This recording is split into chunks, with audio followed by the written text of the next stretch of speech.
Jamie just lived for riding. He was just on another level. Crowds would come, people would film. It was like unreal. He had a reputation for being cocky as well. He knew he was the bee's knees. The tightest jeans and the tightest shirt. His jeans were, he had to put them on in the bathtub. Yeah.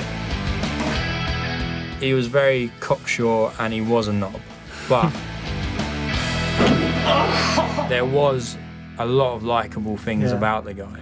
I can't breathe, I went it myself. When I went to the pub, in no way, shape or form was I thinking, I want to go and find a guy tonight.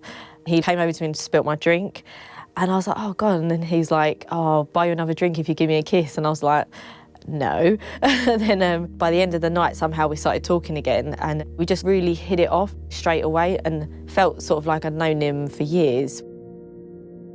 Jamie's BMX friends were a bit like, oh, you know, who's this girl coming in and like messing up our little crew? It happens to so many people. Literally, like, you'll be like, oh, where's such and such? I haven't seen them. And all they will say is they got a girlfriend. And that's, and you're like, oh. Just before it happened, we were on holiday in France together. We were, you know, in such a nice place together as a couple because we'd just been away and just had all this really nice time together. I knew this is the guy I want to spend the rest of my life with, and I couldn't imagine him not being in my life.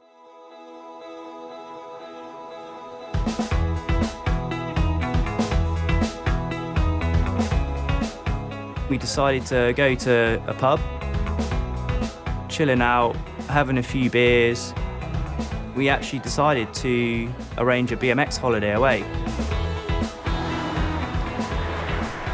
We were all in a pretty good mood after arranging this holiday. Everyone was sort of running down the hill, we're like just messing around.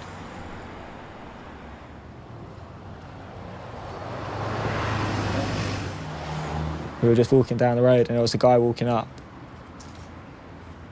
Hood up, bad demeanour, on the wrong side of happy.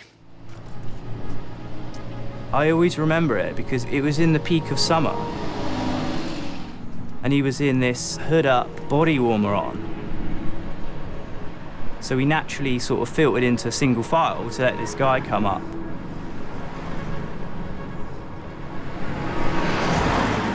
He's barged into Jamie, turned around, and then started shouting back at us.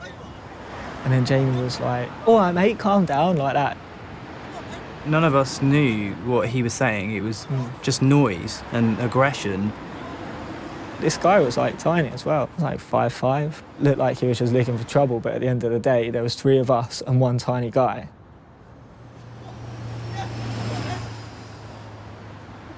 And we just continued with our journey back down the hill, not thinking anything of it.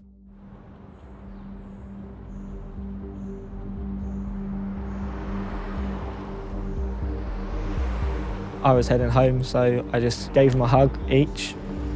And yeah, that was it. Then went off on my own way.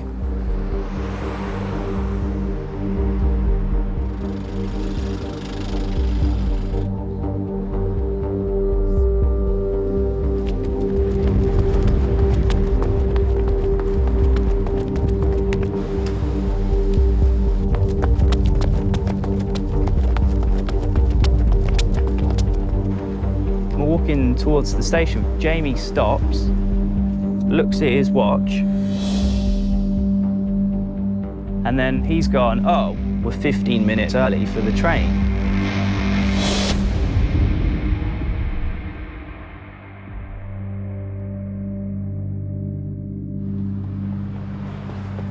The impact sent his body forward and his hands fell to his side.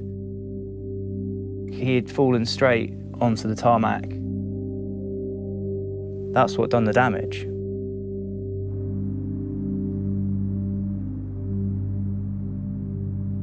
When I got to the hospital, I thought, well, how can it be so bad? You know, he only hit him once, like, surely he's, you know, just been knocked out and then woken up. And the doctor came in and he just basically said, you know, Jamie's suffered a really severe brain injury. So I think at that point, that's the first time we realised Jamie could die, you know. this could be, you know, the end of his life. I was almost like numb to it though. And in my heart, I was like, no, he's not going to die, he's not going to die, and wouldn't really allow myself to accept that as an eventuality. I was just like, no, he's going to be all right, he's going to be all right. It didn't really occur to me that something bad would come out of this situation. I don't know how you thought, but Yeah. you'd think, oh, it's Jamie, he's tough, he'll pull through this.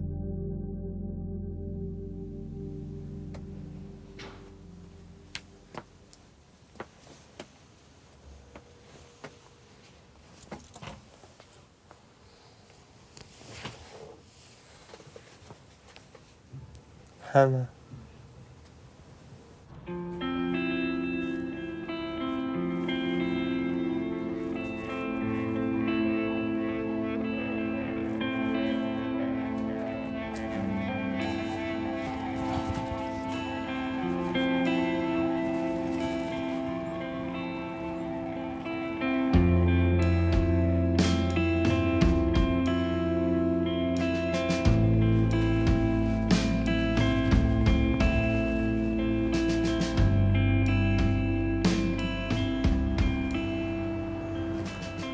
The Jamie that existed before he was punched doesn't exist anymore. You know, the Jamie that I met, he died that day, and the Jamie we have now is a different version of him.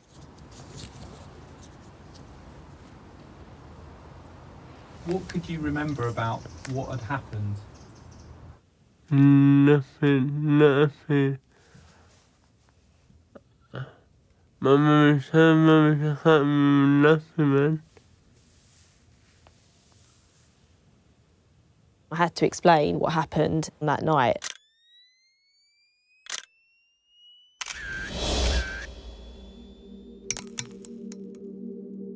The police caught a young local guy called Andrew Ellis, who was the same age as Jamie. They didn't know each other, there was no past history at all, and it just seemed like it was just a completely pointless thing to happen. In the court, he pleaded not guilty. He said that Jamie and myself had squared up to him, and he was so frightened that he had punched Jamie. I wanted to and nothing. I want nothing, and someone hit me from behind, hit my head.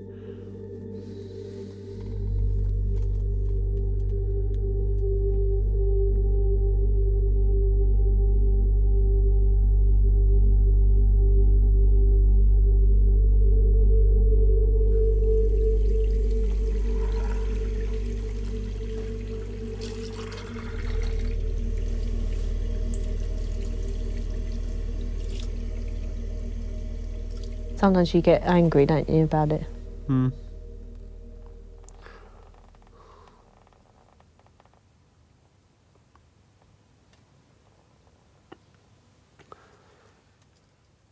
My first shit happens.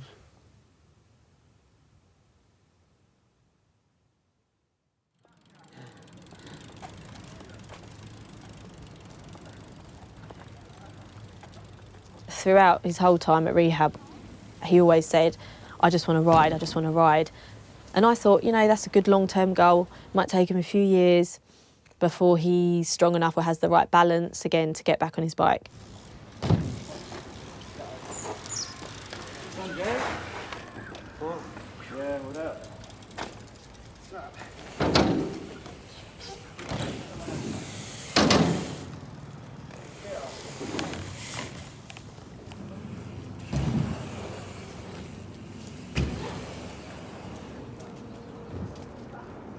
I mean, us as a friendship, we're like a tight-knit group, and we was always pushing each other, like, unbelievably pushing each other, like.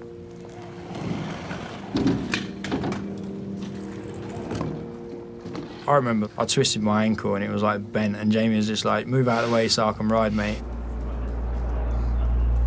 But that's how he was, and that's what made us who we are today. We'd never let anything stop us.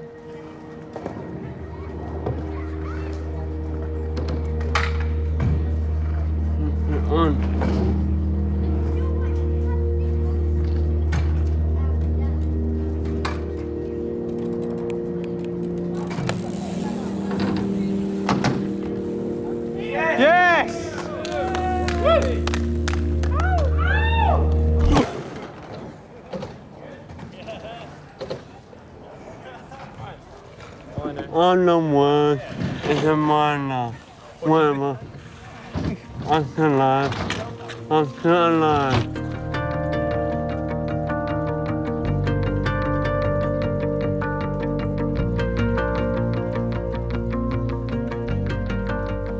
How did you feel riding a bike? I can't describe it. It's so tough. A sense of freedom.